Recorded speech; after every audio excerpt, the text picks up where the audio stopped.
The Charboys Apprentice. It's half-term and Charles is busy following his daily rota and pottering around the house. His mother is at work. His big sister Emily stayed over at one of her friends and isn't expected back until the afternoon. An 11-year-old Samantha is playing on her games console. Charles only had to make one packed lunch whilst he prepared the family breakfast, and the mornings aren't quite so much of a rush since he doesn't have to leave for school this week. But on the downside, no school means he has to wear his corset beneath his housekeeping uniform as well as a full face of makeup. As usual, he quickly vacuums the landing and runs the hoover around his bedroom, his mother's bedroom and his sister's rooms. In spite of the fact his elder sister's not even been in the house since yesterday, her bedding still needs straightening and she's left her tights tangled up in her underwear again. After a quick tidy round, he pushes the hoover to Samantha's room where he knocks and enters. "Aren't you dressed yet?" he asked, finding her slumped on her bed in her pajamas and fully focused on her handheld console. "You haven't put anything out for me yet," she replied with raising her eyes from the screen. "It's the holidays." "I only put your clothes out on a school day," he reminded her.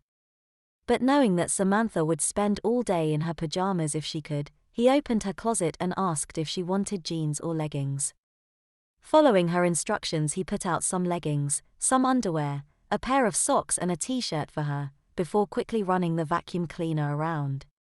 She tutted at the noise, and tutted again when he asked her to move so he could straighten her bedding. After quickly cleaning the family bathroom and the ensuite in his mother's bedroom, Charles carried the vacuum cleaner downstairs and parked it in the hallway. He grabbed a stiff brush from the cleaning cupboard and proceeded to sweep the stairs from top to bottom. Perched on his knees, he quickly and briskly swept every step, letting the dust fall onto the next one down. Samantha emerged from her room, fully clothed and carrying her console. "So, you got any plans today?" he asked. "Not really," she replied. "Apart from this," she added, raising the game's console which these days is seemingly glued to her hand. "You could give me a hand if you fancy," Charles suggested. "Nah," she bluntly replied. "Housework's for boys," she said as she went on her way. Charles often suggests one of his sisters give him a hand, but he knows they'll never say yes. It's just something he says when they seem to have plenty of spare time on their hands or appear bored. He doesn't mind that they decline. Doing all the housework isn't so bad, and with no school to work around, he should be done soon after lunch, then he'll have some time to himself. He continues sweeping the stairs when the doorbell rings. "Can you get that, Sammy?" he hollers. There's no reply. He sighs and descends the stairs, checking and straightening his apron as he passes the hallway mirror. Given the time of day, he fully expects the postman and hopes it's the regular one who won't gasp or stifle a snigger when faced with Charles in his full housekeeping uniform. "Mike." Charles gasps upon seeing his school friend stood at the door. All of Charlie's friends know he's learning to be a housekeeper and know not to call around unannounced. He'd rather they didn't catch him doing the housework and see him in his uniform, although all are aware what he has to wear. Hi Charlie," Mike meekly replied. My mum's here too." Behind Mike stands his mother, who greets Charles with a bemused grin. He invites them inside and shyly says that he's in the middle of his chores. "I gathered that," Mike's mother says as she looks Charles up and down. "You certainly keep the place looking spotless," she complimented as her beady eye scanned the hallway. "There's barely a speck of dust anywhere. The sideboard shines, the ornaments and photo frames are gleaming and precisely positioned on its shelves. The brass door and drawer handles look as if they've been recently polished." "Do you do it all yourself?" she asked. "Mostly," Charles replied. Samantha hollered through from the lounge and asked who was here. "Just Mike and Mrs. Peters," he replied, before turning his shy attention back to the visitors. "I was hoping to see your mother," Mrs. Peters said. "Is she in?" "She's at work," Charles replied, before stating when she'd be back. "Oh well, could you tell her we called?" "Course. And ask her to give me ring," she said. Charles nodded. There's something I'd like to run by her, she added as she sent a suspicious glance toward Mike. Okay. Charles replied. She and Mike left and Charles politely bid them farewell, before having a little panic. His hand rubbed his forehead as he grumbled, why did they have to turn up? Mike, along with most other people Charles knows, is fully aware that he has to wear makeup and a frock whilst doing his chores, and a significant few have seen him. It's not as unusual as it may seem, since plenty of house husbands have been frocked, and that includes some of his friends' fathers, but it's not common for someone who's still at high school. Charles faces his reflection and wonders what Mike must have thought. It wouldn't be so bad if it was just a frock and apron. It's the face full of foundation, the sandy eyeshadow and brown eyeliner, the mascara coating his lashes and the nutty red lipstick that's most startling about his appearance. Normally he only wears full makeup on the weekends and just wears lipstick on a school day, although he removes it before school, but since it's the half-term break, it's full makeup every day until his daily chores have been completed. He returned to sweeping the stairs and worried about Mike gleefully telling all and sundry about Charlie's appearance. He cleaned the hallway, lounge, dining room, and utility room. He put a load of washing on before making Samantha some lunch and cleaning the kitchen afterwards. He had a little time to himself whilst he waited for the washing machine to complete its cycle before emptying it, separating it, and putting it to dry, and by 2 p.m. he could finally change into his civvies for a few hours until supper time, when it's back to the grind for a couple of hours.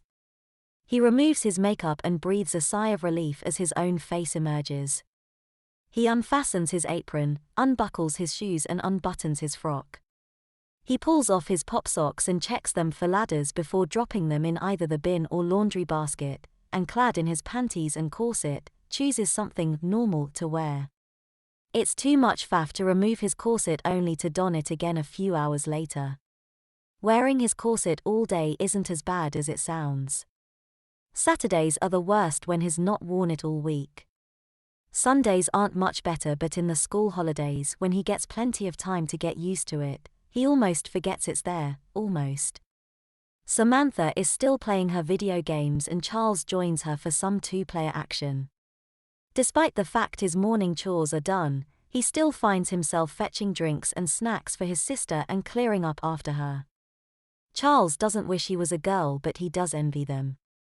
They've got a whole world of opportunity ahead of them, whilst boys have little more than menial jobs and housework. His mother arrives home from work at the usual time and he makes her a cup of tea and offers to fix a snack. She declines the snack. Mike and his mum called round this morning, Charles said. She asked if you'd call her, he added. Oh, what did she want? His mother asked. Dunno, he replied. I wish she hadn't brought Mike though. I hate it when my friends see me in my uniform, he added as he glanced at the time. It won't be long before he's back in uniform and back to his chores. Have you seen Emily today? His mother asked. Nope, he replied. His mother sent her a text to find out if she'd be home for supper, then she contacted Mrs. Peters and spent ages chatting. By the time their lengthy call had ended, Charles was back in his housekeeping frock and was applying his makeup when his mother entered and told him that she'd just been chatting to Mike's mother. What did she want? Charles asked in between applying his mascara. She'd read the article in Female First and wanted to talk about getting Michael trained up. Really? Charles gasped. His mother nodded. She's popping round later, so if you don't mind, could you stay in uniform for a little longer tonight? Yeah, I suppose, he sighed. And make sure you put a clean apron on. Okay, he said as she hovered over him and perused his selection of lipsticks. Wear this one, she said. I'm not keen on that one, he replied. It's too bright, he added as his mother removed the lid and wound up the candy pink column. It's nice, his mother insisted. Charles restated his opinion. I know, love, but when you're grown up with a wife of your own, she'll expect you to wear what she wants, not what you want. She might not even want me to wear makeup at all. Charles optimistically replied. Maybe so. But until then, you'll wear what I want, his mother stated as she handed him the candy pink lipstick. Charles frowned as he took it. As far as he's concerned, it's too pink and too glossy, but his mother thinks otherwise, and obediently, he applied it. She left and he resumed his duties, sorting, folding, and ironing the day's laundry before taking it upstairs and putting it away. Emily returned home and complimented his lipstick, saying it was very fashionable. Thanks, he hesitantly replied, before cautiously asking her to separate her knickers from her tights and if she could put them in her laundry basket rather than just tossing them in the general direction. She said she'd try. Thanks, he said, although he didn't have high hopes. After helping his mother to prepare and serve supper, he did the dishes and cleaned the kitchen before mopping the floor. What time's Mrs. Peters coming? He asked. She should be here in an hour or so, his mother replied, before asking him to open a bottle of red to breathe as well as putting a bottle of white on ice in the dining room. And print off a copy of your current rota, and fetch your folder of fact sheets down, she added, before reminding him to put on a clean pressed apron. Charles did as asked, laying out wine glasses, nibbles, napkins and side plates. He doesn't like it when his mother entertains because she likes to have him serve them. She makes sure his hair and makeup is perfect, that his apron is clean and pressed and that the bow is neatly tied with even wings and tails. Charlie, you've laddered your socks, she noticed. I know, but it's my last pair. I've only got Pellerin ones, he humbly replied. Well, they'll have to do, she replied, specifying a pair with frilly lace around the cuffs. Which ones? Charlie asked, since he has both knee and ankle socks like that. Mike isn't coming too, is he? I don't know, his mother replied, before sending him to change his socks. Charlie donned a pair of white Pellerin knee socks with an inch of frilly lace trim around the cuffs. He made sure the patterns were perfectly straight and the tops level, before donning his black Mary Janes and returning downstairs. That's better, his mother said as she inspected him. I do like that candy pink lipstick, she smiled. Charles gulped. Next to his grey frock, white apron, and plain white Alice band, his bright pink lips really stand out. Charles is convinced that his friend Mike is going to proper take the piss out of him if he sees him like this. Before long the doorbell rings and Charles is sent to answer it. He takes a deep breath before opening the door. Thankfully it's just Mrs. Peters. He invited her in. Thank you, Charles, she said. Still in uniform, I see. Yes, he replied before taking her coat and leading her to the dining room. Marie.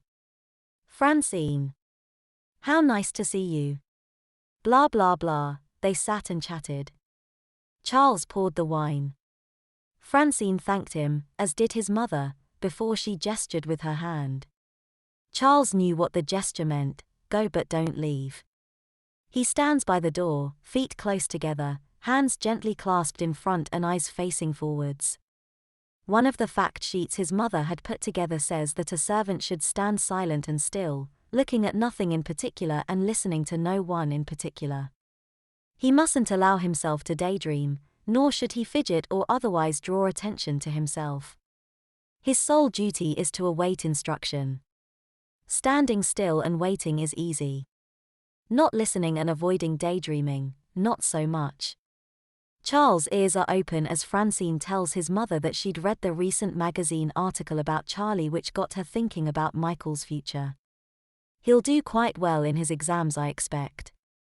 He'll go on to do A-levels and possibly university too, but that doesn't alter the fact that when he's grown up and married, he's unlikely to be the breadwinner and he'll need some good practical housekeeping skills. Francine explained that her husband didn't have a clue about housework and even after all these years, he struggles to keep on top of it all. I've talked to him about getting a nice housekeeper's frock to encourage him, but he'd refuse to wear it. He does wear his tabard mind, she added. Marie can empathize. Her former husband was the same, approaching his chores with apathy, constantly cutting corners, letting standards drop, not completing his rota and always playing catch-up. I put him in a pinny and frock which did help him focus, but after a couple of months, he just upped sticks and left us, she said. He's currently in Dunstable on the CWP, which means he doesn't even pay maintenance, let alone get in touch with the kids. Some men just don't have what it takes. Francine said. I suppose I'm lucky with Frank, he's not ideal but he's the best I've got, she smiled. A brief silence ensued.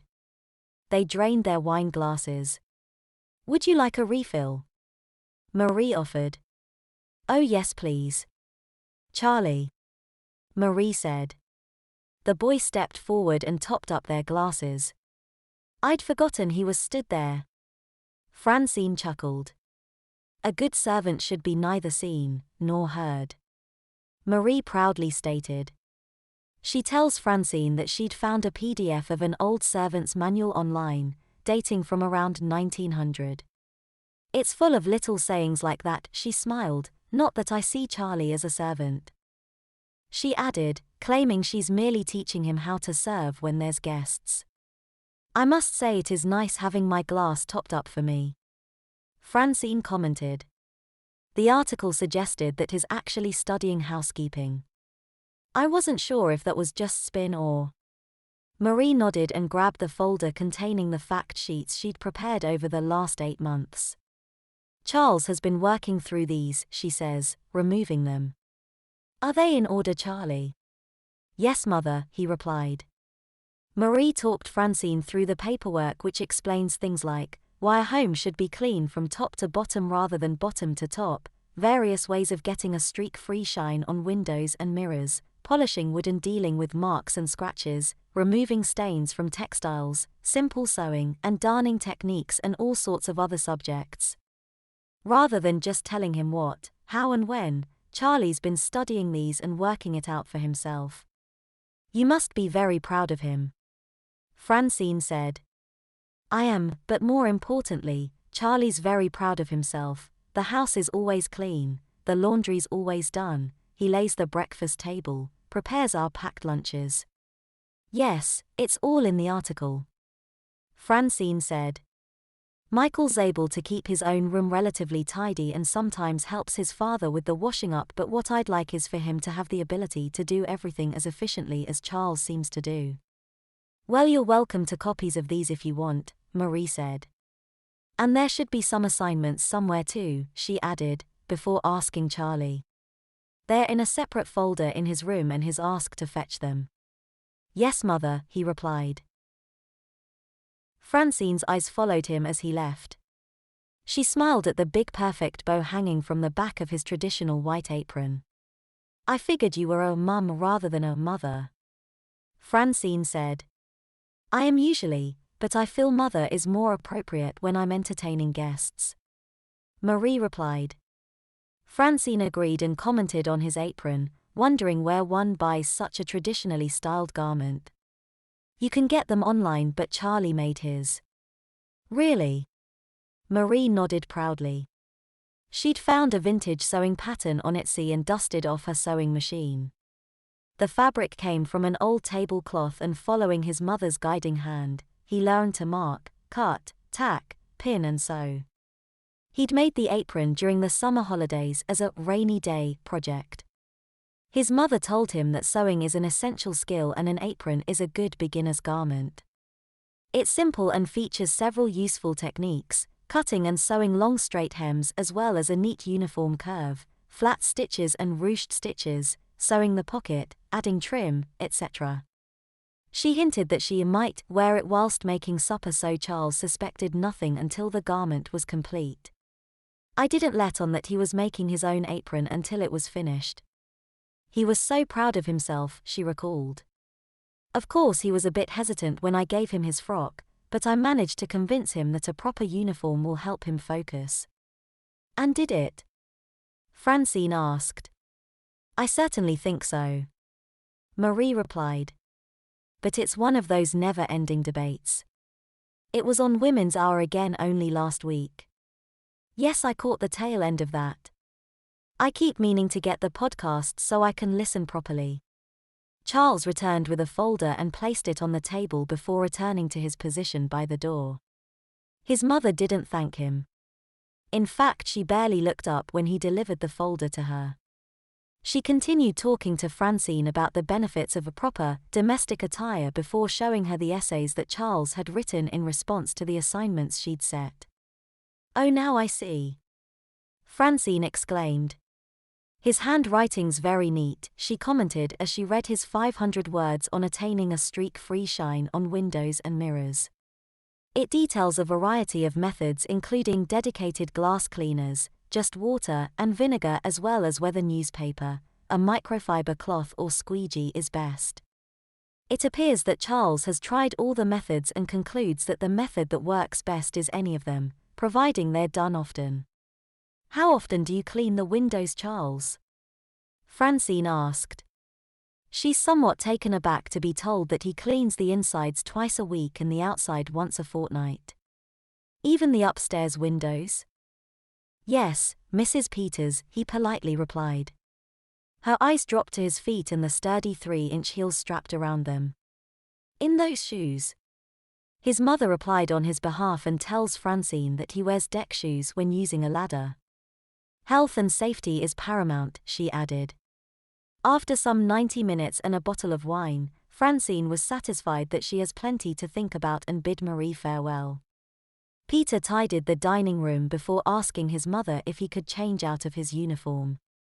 She glanced at the clock. "You can, but there's probably no point at this time," she replied. She's probably right, so Peter removed his pinny and kicked off his shoes before relaxing in front of the TV for a while before bedtime. "So, is Mrs. Peters going to domesticate Mike?" he asked. "It certainly seems that way," his mother replied. "I was thinking of suggesting he spend a day or two here, but figured I'd run it by you first," she added. Charlie wasn't keen on having one of his school friends spend all day following him around whilst he works through his chores. He'd much rather keep the two separate, and reiterates just how mortified he was when Mike and his mother called this morning. "Well, people are bound to call round, Charlie. You always answer the door to the postman." "Yeah, if it's not the usual postman, they just stare at me or snigger." "Did Michael snigger?" "No," Charlie replied, before claiming that Mike did look worried, probably because he knows what his mother's got in mind. "Which is all the more reason why you could help him to adapt," his mother replied. "Plus, it's not just demonstrating how to be meticulous and thorough, you could also show him how to do his makeup and shave his legs, things like that." "I'm not gonna shave his legs. I mean, just show him how," his mother chuckled. Charles suggested that Mike's mother should be the one teaching him about makeup, but Francine never wears makeup. "Yeah, but she'll know how," Charles reckoned. "You don't wear it very often, but you still manage to teach me," he added. "Yes, but Francine's not old-fashioned like me. I don't think she's ever worn makeup, and I've never seen her wearing a skirt or dress." "What about Mrs. Peters?" Charles asked. "He does the housework, Mike can learn from him." "Well, that's part of Francine's problem. Frank's very willing but is not very able, so she wants to get Michael fully trained so his dad can see how the housework should be done." "Oh," Charlie said. The following day, after completing his morning chores, Charlie donned his normal clothes and walked over to Mike's house. He rang the doorbell and waited. Mike's dad answered wearing a pair of comfy-looking casual pants, a sweatshirt and a pale blue tabard. "Hello, Mr. Peters, is Mike in?" "Hello, Charlie, yes." Mrs. Peters replied. "Mike," he hollered. "Charlie's here, should I send him up?" he asked, before turning to Charles and inviting him in. "You know where to go," he said. Charles trotted up the stairs, Mike loitered on the landing. He didn't seem too keen to see Charlie, but wasn't in any way hostile. "Your mum was round at ours last night," Charles said. "Yeah, I know," Mike glumly replied. "I think your mum wants to turn you into a housekeeper like me," Charles cautiously informed him. "I know she does," Mike replied. "I'm not keen on it though. I want a career, not a rota," he sighed. "Yeah, me too," Charlie said. "At least your mum's gonna let you do A-levels and go to university," mine's made it perfectly clear that I won't even be going to college. Yeah, true. I've nothing against learning to do the housework, I help my dad often enough 'cause he's always behind. Mike replied. But Mum wants me to learn how to be a proper housekeeper, like you, he added. It's not so bad once you get used to it. Charles claimed. The uniform does help me focus, I guess. I try to wear it for as little time as possible, she said, smiling nervously. It's the makeup I could do without, that takes ages and I don't see the point of it. How long does it take? Mike asked. About 10 minutes I guess, then another 10 to remove it. That's not so bad. I was expecting something like half an hour. It took me at least that to begin with. The eyes are the hardest. Lipstick's the easiest. Charlie said. Has your mum said anything about me teaching you? No. Why?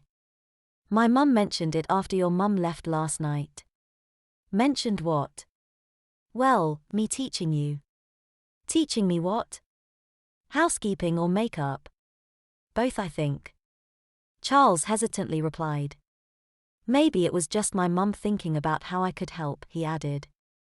Oh. Mike replied. I hope my mum doesn't expect me to wear a dress and makeup, he said. Dad doesn't, so it wouldn't be far if I had to. Well, I hope you're right, Mike. The way they were talking last night suggests that she might. Charles told his friend pretty much everything that had been said, but left out the details about his father being barely able to manage. Then when your mum left, my mum started saying that you could come round and watch me work and that I could show you how to do your makeup and stuff, he explained, adding. I'd prefer it if I wasn't involved. I'd rather keep my housekeeping and my friends separate. I was mortified when you called round yesterday morning. I know, sorry about that. Mum insisted that I came and I told her you wouldn't want to see me.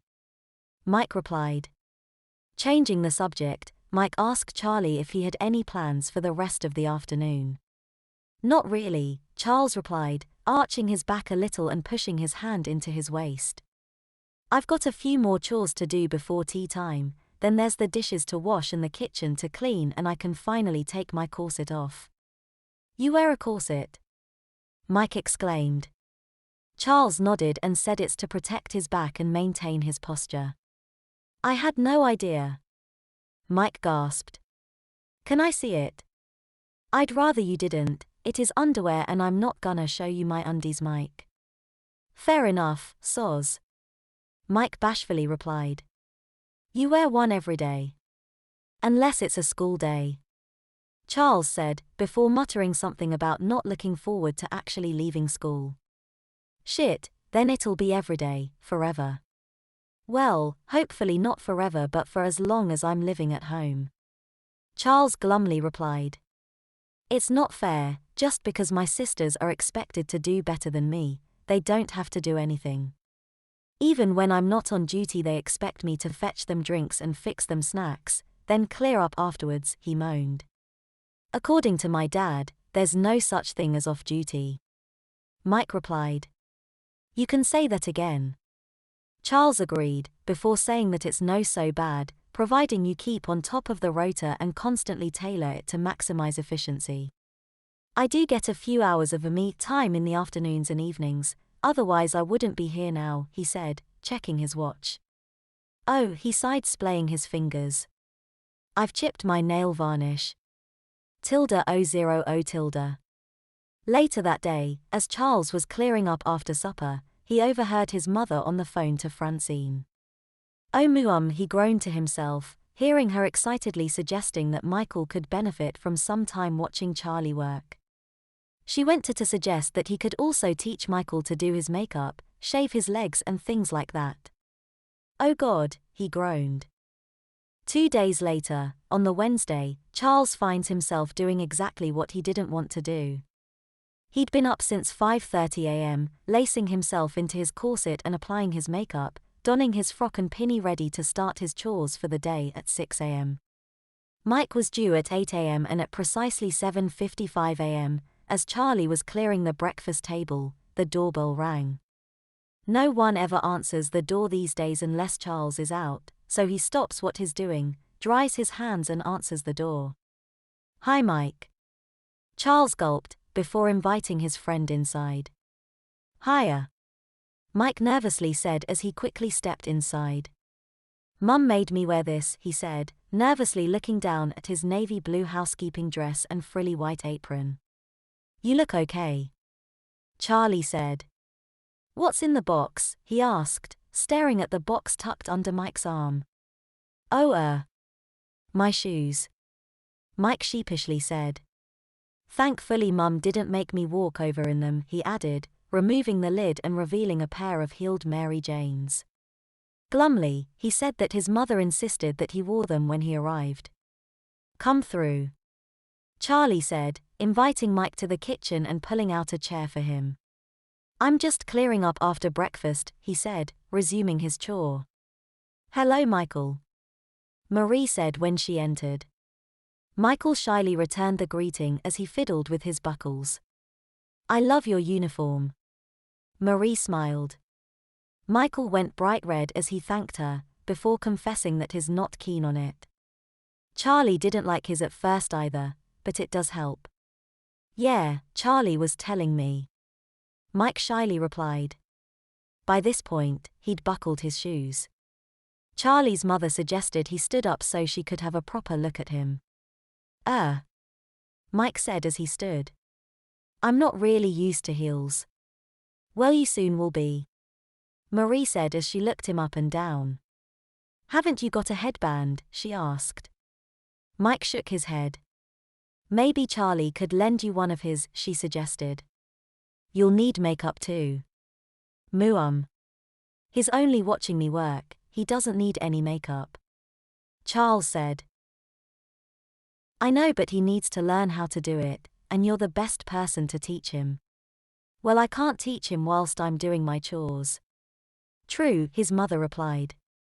"Maybe give him a lesson when you've finished," she suggested, before asking Michael what time his mother's expecting him back. Tea time," Michael replied. "Well, you can show him after lunch," Marie said to her son. "Have you got my lunch?" she asked. Charles handed his mother the packed lunch he'd prepared and Marie thanked him. She looked Michael up and down and made him blush when she described his socks as cute.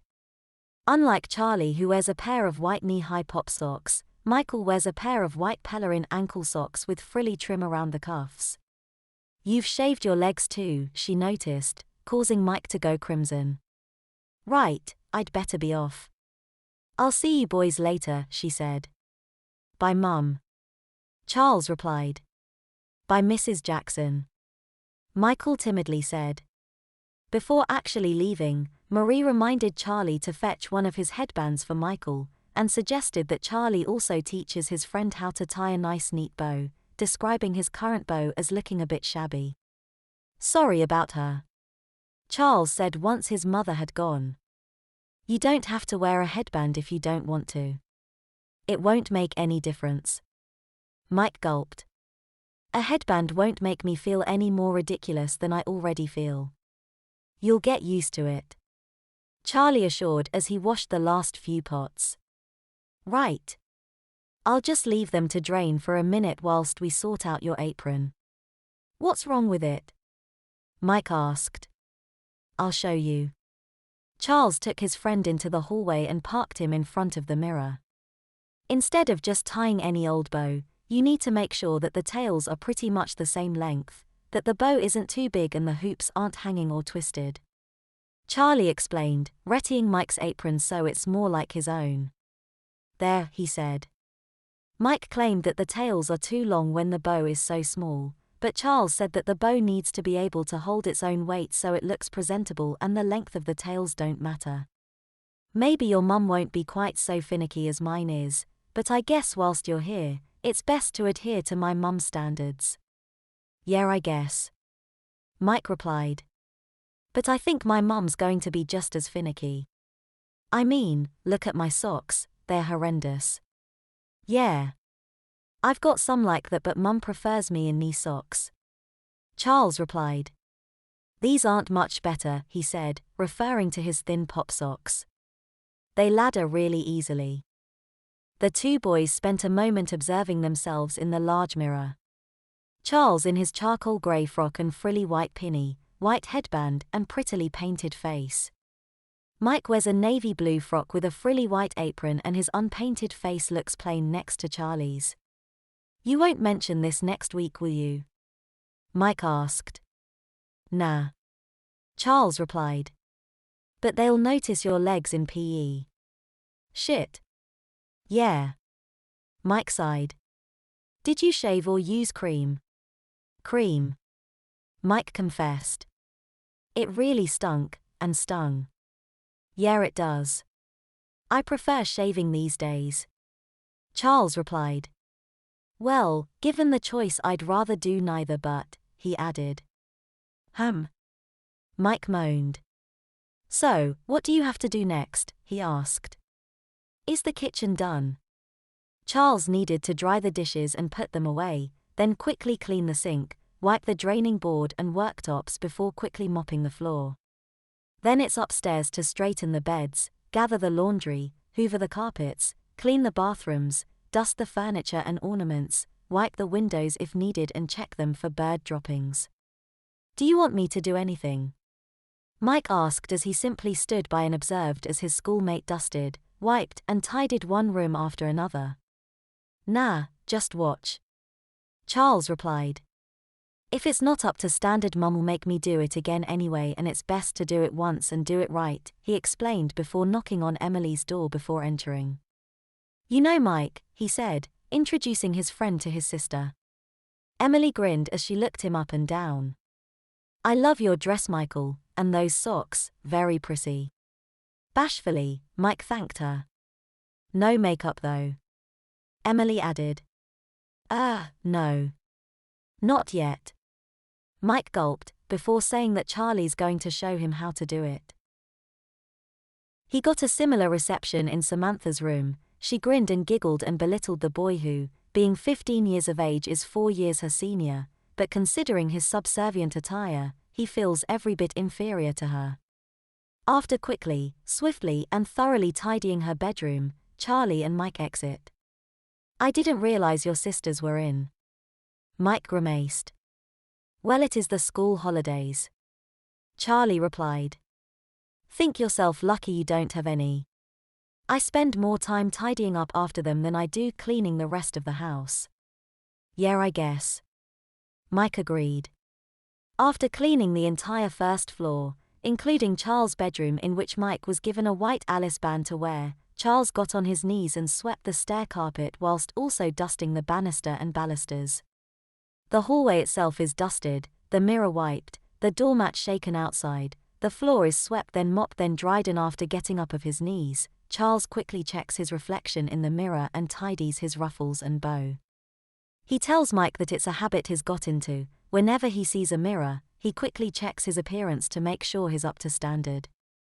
My dad's got it easy, all he wears is a tabard.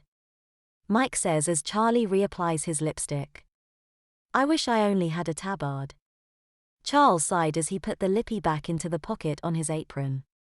Me too. Mike gulped.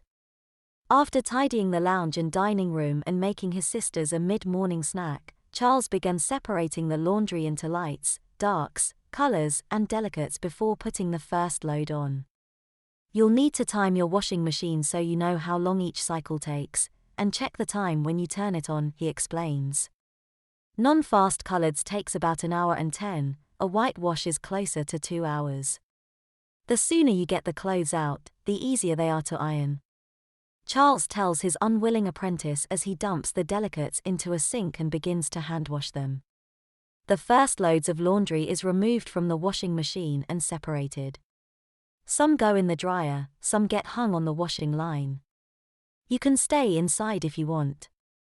Charlie suggested as he picked up the washing basket and opened the back door.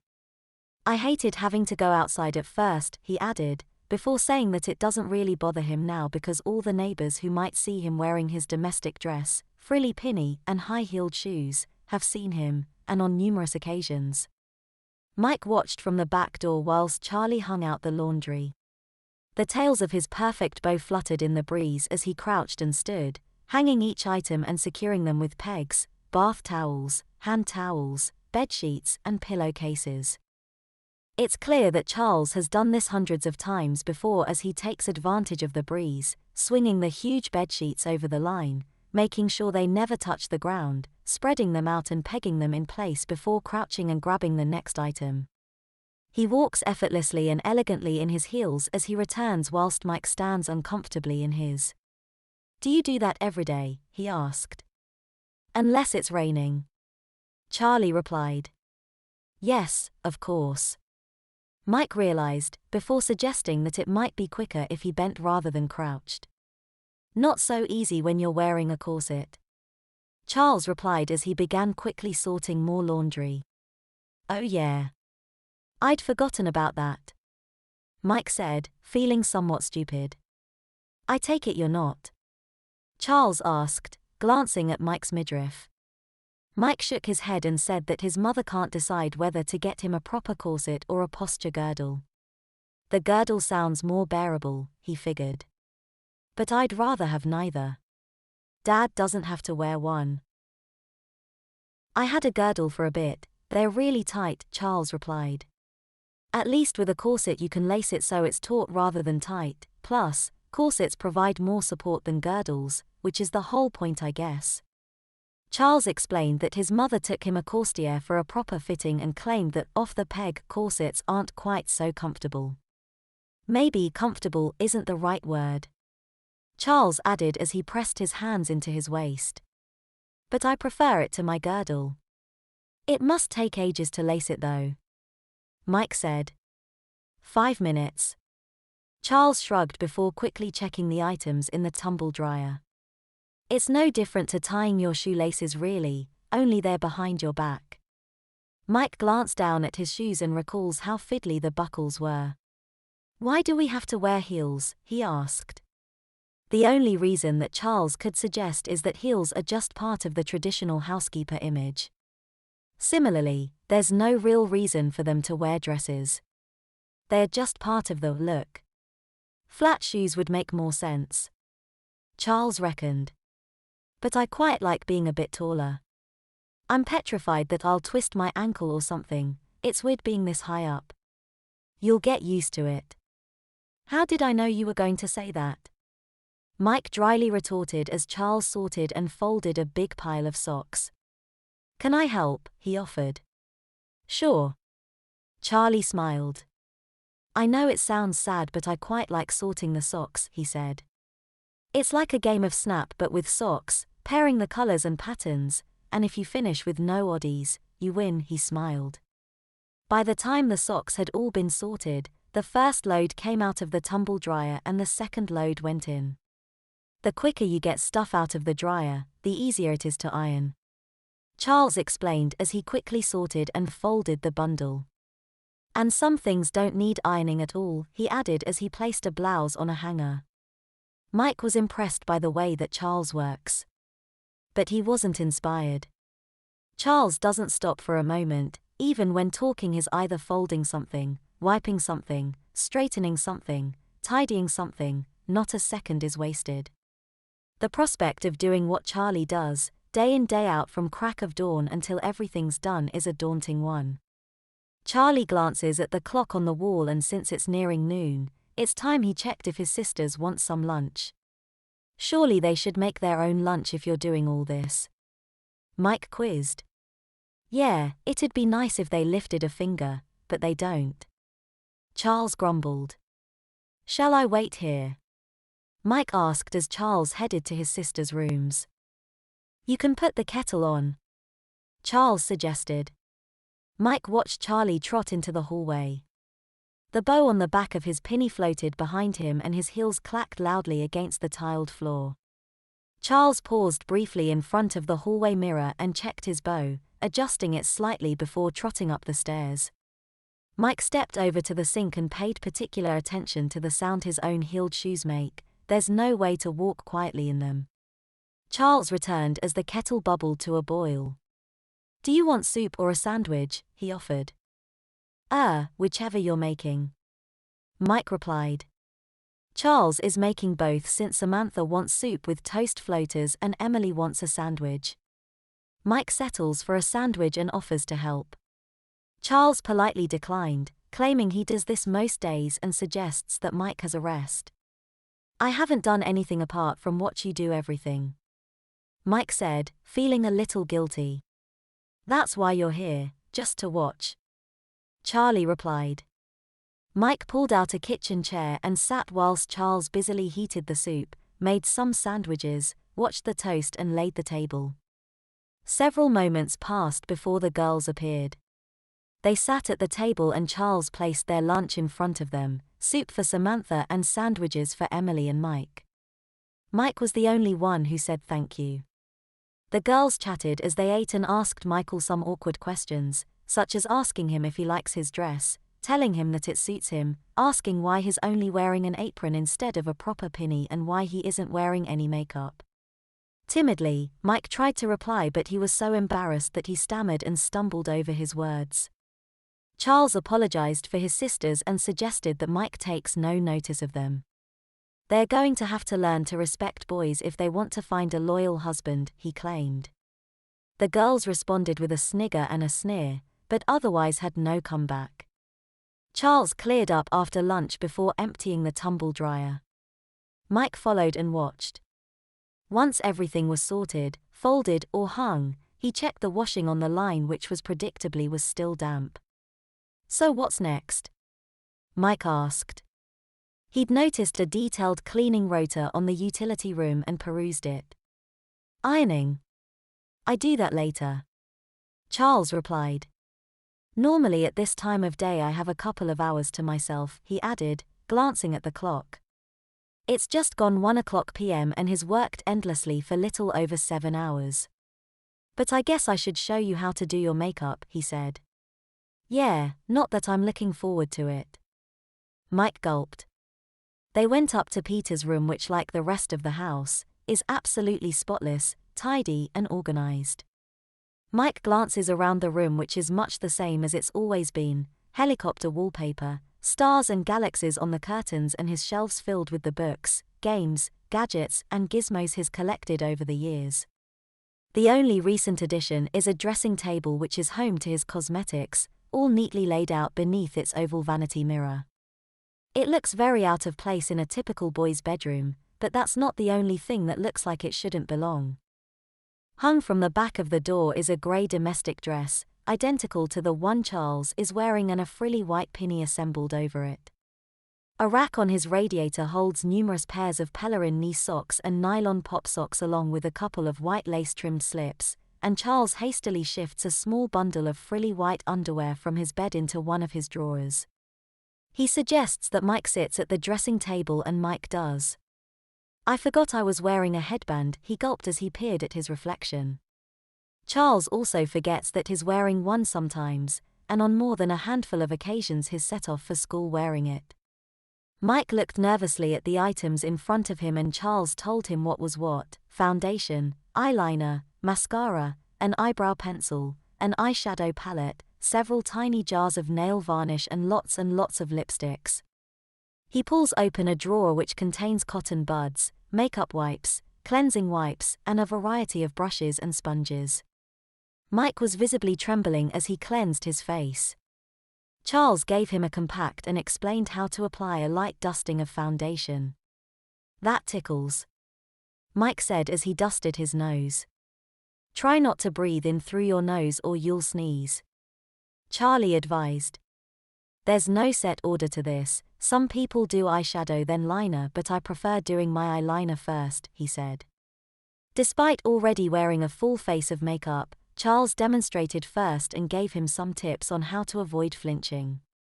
Since he's a beginner, eyeliner is applied to the lower lid only and eyeshadow to the top.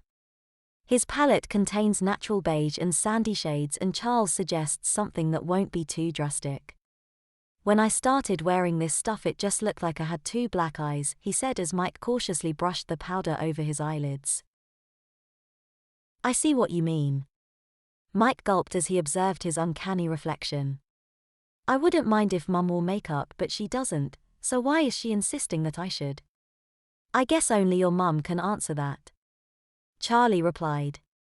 His own mother is quite old-fashioned in the sense that she occasionally wears skirts and dresses and often wears a little makeup. Both have been steadily dropping out of favor for years. Mum reckons it's to do with marketing. The cosmetics companies aren't selling as much to women, so they're pushing their products towards men instead, he explained.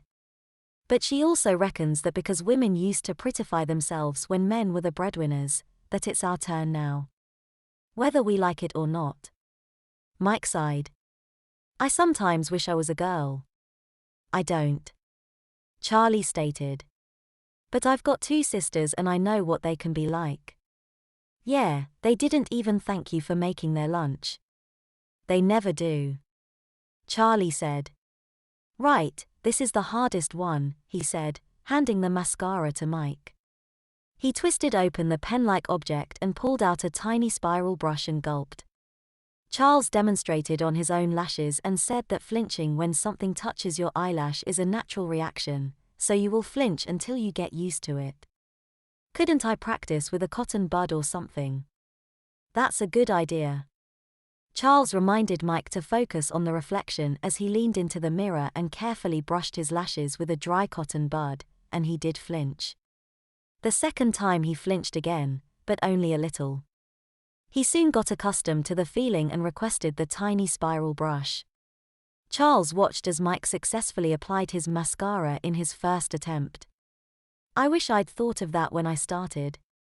I used to end up with it smeared across my eyelid, which is really boring because that means makeup wipes and having to do your eyeshadow all over again. I guess I've just got the knack. Mike said, somewhat proudly. Looks like that from where I'm sitting. Charles replied, somewhat enviously. So, Mike began, casting his eyes over the selection of lipsticks. Which one of these shall I wear? Charlie thought for a few seconds. This one, he said. I've never worn it and sharing lipsticks would be a bit weird, so you can keep hold of it. You sure? Mike asked. He got the idea of not sharing something like a lipstick, but he wasn't sure if Charlie was being overgenerous. Yeah, I've got loads. Charles replied. The reason being that his sisters gifted him cosmetics for both his birthday and Christmas, and his mother often buys him one as a little treat. I'm hardly gonna run out. He glumly said. Mike applied the lipstick and rolled his lips together. He'd seen it done numerous times watching old films. He looked at his friend and smiled nervously. Charlie said it looks okay. Would you think I'm weird if I told you I enjoyed doing that? Mike nervously asked. If you did, then all the better. We don't seem to have a choice, so you may as well enjoy it. Don't you? Mike asked. Not really. I don't mind it so much these days, but that's only because I've been doing it so often. Charles replied. It's an unnecessary chore, he claimed. I could have an extra 15 minutes in bed if didn't have to do my face. Yeah, true. I guess girls only wear it when they want to, he said, turning to his reflection once more. I don't look quite so much like a panda with the lipstick, he said. It kinda balances the eyes. Charles said. So, what next? Mike asked. Dunno, Charlie replied, glancing at the time. I don't usually start my afternoon chores till about 4:00 p.m., which gives us the best part of 2 hours. We could watch TV maybe. He suggested. What time do you have to home? Mum said tea time, which I guess is around 6. Is she coming to get you? I hope so. I don't fancy walking home like this. Mike replied. So, what do you normally do in the afternoons? He asked after a brief silence.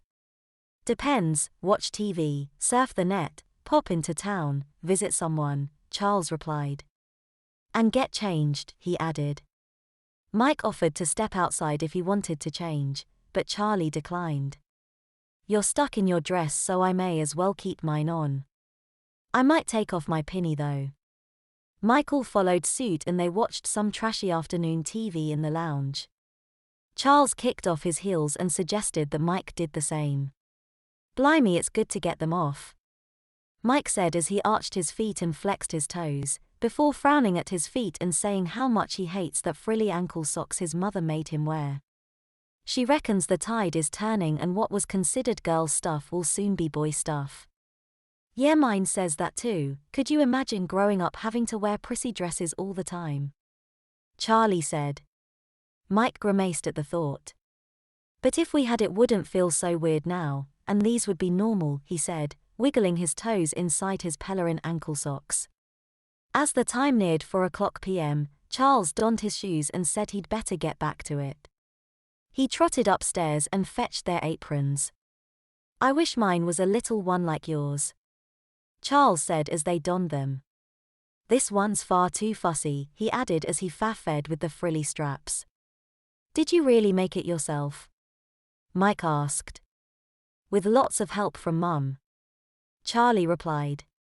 She said it was a summer project to teach me to use the sewing machine. Little did I know that I'd end up wearing it every day, he told Mike as he tied his bow. Mike turned and checked his reflection. Thanks, he said, seeing a perfect bow on the small of his back. These shoes don't feel quite so bad now I've taken them off and put them on again, he commented as they returned to the utility room. Like I say, you do get used to them, Charlie replied. He plugged in the iron and set up the ironing board, before trotting outside to bring in the laundry from the line. He began ironing, but had a little grumble about having to iron the bedding. There's no point so long as it's clean, he reckoned. Mike asked if he could have a try, but Charles said he'd best do it all himself, what with the price of cotton skyrocketing since the import tariffs were raised. Soz, but Mum'd go ballistic if it got burnt. Fair enough, Mike replied.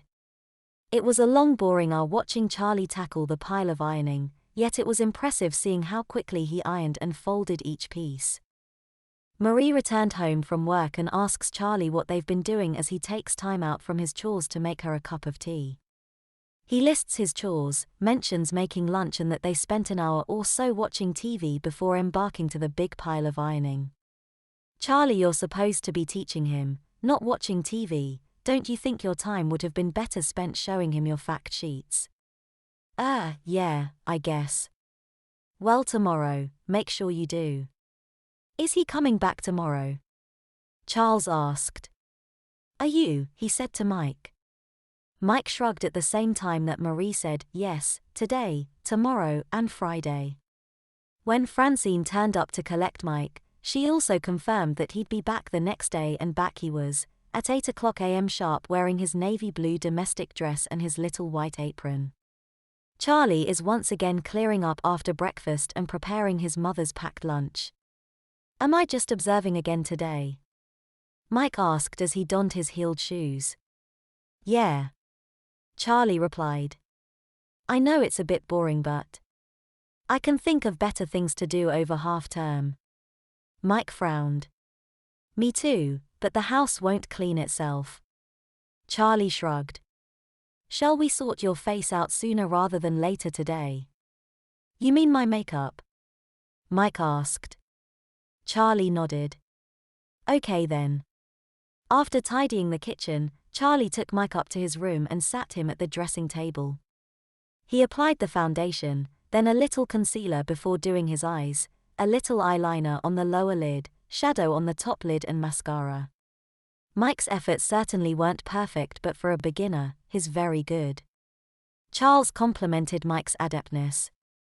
It's just like painting a drawing really, only on my face rather than on paper. Mike replied. Did you bring the lipstick I gave you? Charlie asked. Mike pulled it from the pocket on his apron and applied it. Is that okay? He asked. Charles nodded. Now what? Mike asked. Charles handed him the same white headband he'd worn yesterday and said, pretty much the same routine as yesterday, clean and tidy upstairs first, then the hall, lounge and dining room. Then laundry and ironing. Mike added as he donned the band. You got it, Charlie replied. Yet again, Mike watched from the sidelines as Charles worked through his chores, stopping only to make his sisters a mid-morning drink and snack.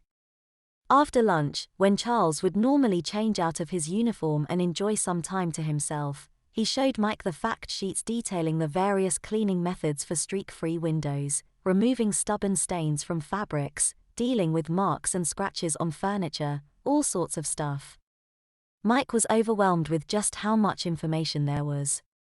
Mum's way of making sure I'd read and understood all of these was to set me homework assignments, Charles said, showing Mike some of the resulting essays he'd written. The titles included cleaning the oven and hob, hand-washing delicates, various uses for vinegar. It's all pretty boring really, but handy to know, Charles added. Charles resumed his chores around 4 p.m. and Mike, like a lapdog, followed and observed. I know it must be boring, just watching, Charlie said as he worked his way through a pile of ironing. I would let you help but Mum said not to, he added. Yeah, I know, Mike replied. It is a bit boring but all the standing around is getting me used to these shoes, he said, looking down at his feet. I'll never get used to these socks though, he added as yet again he wears a pair of white pelerine ankle socks with frilly cuffs. His eyes shift to Charlie's calves, clad in a pair of white knee-high pop socks. You've snagged yours, he observed. Oh bother, Charles says. He puts the iron down and roots through one of the laundry baskets. These'll do, he says before perching on a footstool, unbuckling his shoes and swapping his pop socks for a pair of pelerine knee-highs. Mum's really picky about these, the patterns have to be perfectly straight, which is why I prefer plain pop socks. Only downside with these, he says as he tosses the pop socks into the bin, is how easily they snag and ladder. Charles resumed the ironing and Mike stood and watched. How do you manage to get through all this when it's a school day? Mike quizzed. Charles replied saying that it's a bit of a juggling act and just gets as much done as possible before he has to go to school. Then when I get home, I put the laundry on and do my homework for an hour or so, then tackle the drying and ironing. But there's no way I can do everything and go to school, so various tasks get shunted to the weekend, which means Saturday is busier than it could be. So it's pretty much non-stop then, Mike supposed. In term time, he added. Pretty much, Charlie sighed. Yet again Mike's mother came to collect him at around 6 p.m. and once again, Mike returned at 8 a.m. the following morning and spent the entire day observing Charles as he works his way through his chores for the day. In their free time after lunch, Charlie explains to Mike the tasks that should be done daily, weekly and monthly and shows him the various rotas he follows. In spring and summer there's lots of weeding in the garden, and autumn means clearing leaves. Then there's things like clearing out and cleaning all the kitchen and utility room cupboards, cleaning under the sinks, pulling out the furniture and dusting and vacuuming behind them, which I do once every 2 or 3 months, he informed Mike, showing him the diary in which he keeps track of these irregular tasks. Since it's Friday and the final day that Mike spends seeing how Charles copes with all the housework, they probably won't see each other before school on Monday. Mike seeks assurance that Charles won't tell any of their classmates about this. Course not, Charlie replied. Sorry, it wasn't exactly interesting. Nowt you can do about that, Mike replied. It's been an eye-opener though. Mum asked me to print these off for you, Charlie said, handing Mike a folder. It contains copies of all the fact sheets and cleaning guides that Charles learned from. Thanks, Mike half-heartedly said. When Francine came to collect him, she was more enthused by the folder full of cleaning tips than Mike was. She tells him that he'll have to make sure he reads and understands them all, because she'll be setting him essays, just as Charlie's mother had done. Great. Mike frowned. You ready then? Francine said to her son. He nodded. She thanked both Charles and Marie for the last 3 days and said that Michael has learned a lot from observing Charlie. I'm looking forward to having a home as well managed as this, she added as she glanced around the spotless home. Providing he's focused and manages his time properly, it's not hard to achieve, Marie replied. If Charlie can do it, any boy can, she added. Mike didn't bother changing his footwear before they left, since he only had to walk to the car, but as Charles showed them out of the door and Mike couldn't see the car, he was horrified to learn that his mother had walked round rather than drove. Loads of people will see me at this time of day, he whined. They'll see you sooner or later, Michael, and being a charboy is nothing to be ashamed of, isn't it, Charles? No, Mrs. Peters. Charles replied, although being labelled a charboy is nothing to be proud of either.